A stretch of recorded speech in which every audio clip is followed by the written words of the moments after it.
আসসালামু আলাইকুম। General math 11.1 question number 14।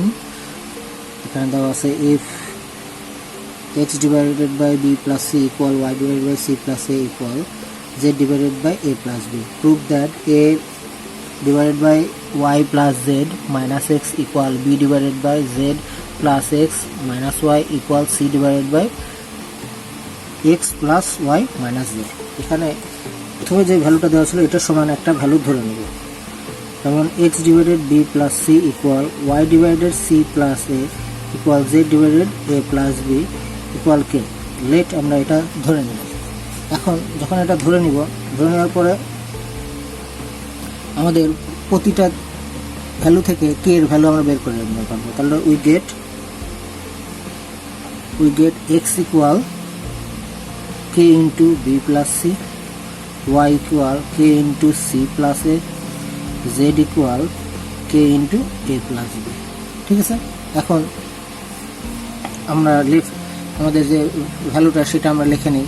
we have to prove that অনেক বড় একটা সংখ্যা যেটা সেটা লিখি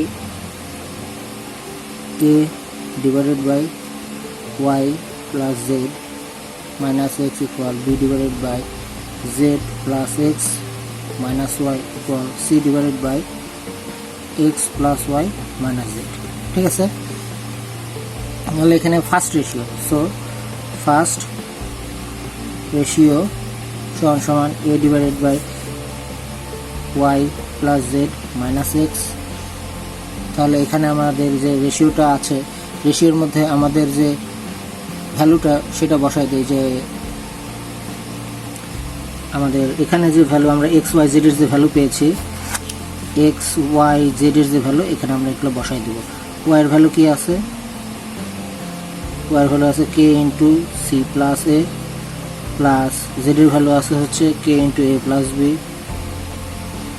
তারপরে মাইনাস এক্স, যেহেতু এক্স এর ভ্যালু কি আছে কে ইন্টু বি প্লাস সি।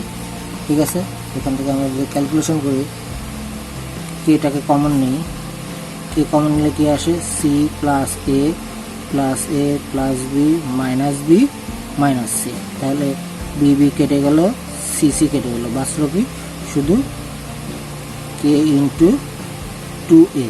এই 2a যখন থাকছে তখন এটা এ কেটে গেলে শুধু হচ্ছে 1/2k। তাহলে আমাদের ফার্স্ট রেশিও থেকে আমরা যে ভ্যালুটা সেই ভ্যালুটা কি পেলাম 1/2k। ঠিক আছে, তাহলে সেকেন্ড রেশিওতে কি আসে দেখি।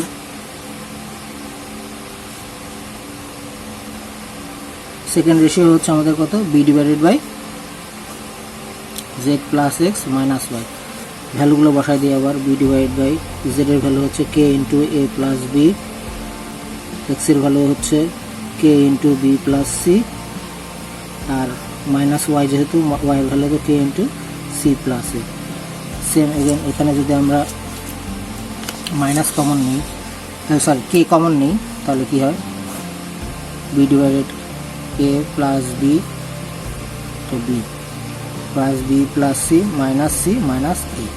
এখানে তাহলে a কাটা c কাটা যাবে আর a কাটা যাবে, তাহলে b divided by k into 2b। এখান থেকে b কেটে গেলে বাঁচবে শুধু 1/2k।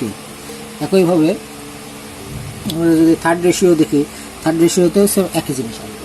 ঠিক আছে, থার্ড রেশিওতে দেখি আমরা। থার্ড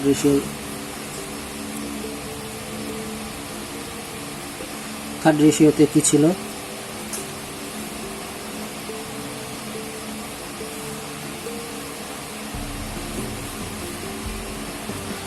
থার্ড রেশিওতে ছিল হচ্ছে আমাদের c divided by x plus y minus z।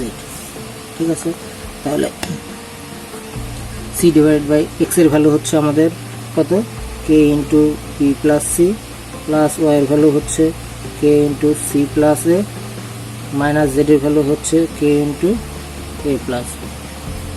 ঠিক আছে, এখন আমরা ক্যালকুলেশন করলে কি আসে দেখি। c divided by k common নিলে b plus c plus a minus b। যদি কাটাকাটি করি তাহলে a কাটা যাবে, b কাটা যাবে, c divided k into 2c। তাহলে আমাদের এখানেও ভ্যালু কি আসবে 1/2k। তাহলে দেখো এইখানেও 1/2k, এখানেও 1/2k, এখানেও 1/2k, প্রতিটা রেশিওতে এই ভ্যালু হচ্ছে 1/2k। তাহলে এখানে আমরা বলতে পারি যে দাস